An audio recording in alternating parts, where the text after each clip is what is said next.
Welcome to Penrose Learning, where we make understanding easy. You begin by confirming your target storage so the backup will succeed. Choose external drive, NAS, or cloud with adequate free space. Once done, open your file manager and navigate to the highest priority folders. You want to include documents, photos, and configuration files. Make selections with Shift or Control to group items quickly, and check sizes so you don't overflow your destination. This first step matters because it defines scope and prevents wasted copying later. Now you execute the actual transfer.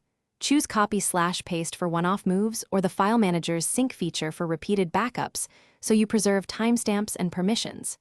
If folders are large, compress into zip or tar to speed transfer and reduce errors. During transfer, monitor progress and look for stalled files. Once done, verify by comparing checksums or file counts so you know everything copied intact. Make sure to enable incremental mode when available to save time on future backups. To complete the job, verify integrity by opening random files and comparing sizes. This proves the backup is usable. Once satisfied, schedule automated backups or set a calendar reminder so you don't forget. Consistency prevents data loss.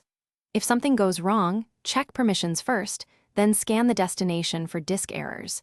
If specific files failed, retry them individually or recompress and transfer. This final verification and the troubleshooting check close the loop and keep your backups reliable. Thanks for watching. If this was helpful, leave a like and consider subscribing. See you next time.